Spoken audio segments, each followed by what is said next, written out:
Blockbuster was handed the future for $50 million. And they didn't just say no, they laughed. Actually laughed in the room. At a company that was losing money, burning cash, mailing DVDs in little red envelopes, and somehow thought it could compete with them. That company? Netflix. And here's where it gets bad. Blockbuster didn't just ignore them, they dismissed them completely, like they weren't even worth thinking about. And for a moment, that decision didn't look crazy. Netflix was small, unproven, barely surviving. Blockbuster was everywhere. Thousands of stores, millions of customers, total control over how people watch movies. They weren't just winning, they owned the game. So when Netflix walked in and said, "Buy us for $50 million, Blockbuster looked at them and laughed. Because from their perspective, this wasn't the future. This was a joke. But here's what nobody tells you about that decision. It wasn't just arrogance. There was something else happening inside Blockbuster, something that made that laugh almost inevitable. And when you find out what it was, you'll understand exactly why they never stood a chance. We need to go back. Hi, I'm Eric, and what you just experienced is only a glimpse. Every story on this channel goes deeper than the headlines. Behind every fortune made, every empire lost, there was one moment, one decision, one day that changed everything. Most people never hear the real true story. You're about to. Subscribe, because what's coming, you won't see anywhere else. Talk to you soon.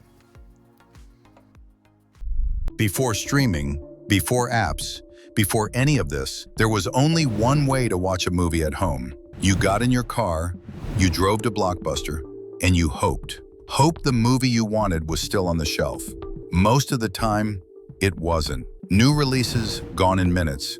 Rows picked clean. Customers circling the aisles like they were waiting for someone to die. It was miserable. Everyone knew it. Nobody said it out loud. Because there was nowhere else to go. And Blockbuster knew that too.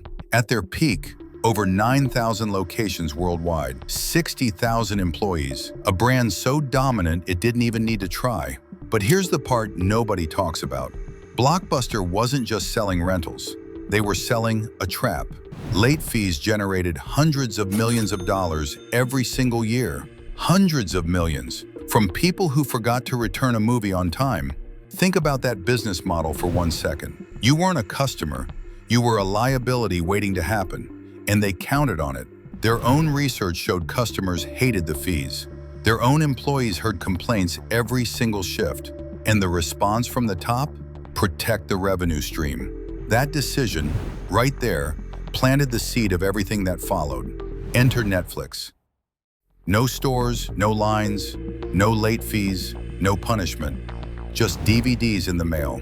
Keep them as long as you want. Simple, quiet, and completely invisible to Blockbuster, which is exactly what made it dangerous. Netflix wasn't trying to destroy Blockbuster. Not yet. They were just trying to survive. Small team, tight budget, a DVD by mail idea that most people thought was stupid. But they had something Blockbuster didn't. They actually liked their customers. No due dates, no penalties, no trap. Just a subscription. Watch what you want. Return when you're ready. And slowly, quietly, people started switching. Not because Netflix was better, but because Blockbuster had spent years making people feel like idiots for being 5 minutes late. The anger was already there. Netflix just gave it somewhere to go. Blockbuster noticed, eventually, and their response was exactly what you'd expect from a company that had never been challenged. They ignored it, then they mocked it, then they panicked, in that order. But here's where this story takes a turn nobody sees coming. Netflix was actually in serious trouble. The dot-com crash had hit them hard. Subscriptions weren't growing fast enough. Investors were nervous. The runway was shrinking. And the founders made a decision that should have ended everything. They walked into Blockbuster headquarters and offered to hand them the entire company for $50 million. The same company Blockbuster had been laughing at was now asking to be saved by them. And what happened next is one of the most expensive mistakes in the history of American business. The meeting happened in 2000. Reed Hastings and the Netflix team flew to Dallas, walked into Blockbuster headquarters, sat across from the people who controlled the entire home entertainment industry, and made their pitch. Buy us, merge the brands, own the transition before it owns you. $50 million. For Blockbuster, this was nothing. They were pulling in nearly $6 billion a year. 50 million was a rounding error. But instead of seeing the future sitting across the table, they saw a punchline. A desperate, money-losing startup asking to be rescued. The Blockbuster executives laughed them out of the room, literally. And the worst part? In that moment, they weren't completely wrong. Netflix was struggling. The numbers were ugly. Profitability was nowhere in sight. So the logic made sense. Why buy a problem when you're running an empire? That's the thing about catastrophic decisions. They rarely feel catastrophic at the time. They feel reasonable, measured, even obvious. And then the world moves on without you. Because while Blockbuster was busy protecting what it had, Netflix went home, regrouped, and started building something Blockbuster couldn't copy. Streaming. No discs, no mail, no waiting, just click and watch. And by the time Blockbuster understood what was happening, it was already over. They launched their own streaming service. Too late. They cut late fees. Too late. They tried everything. Way too late. The customer was already gone, and they were never coming back.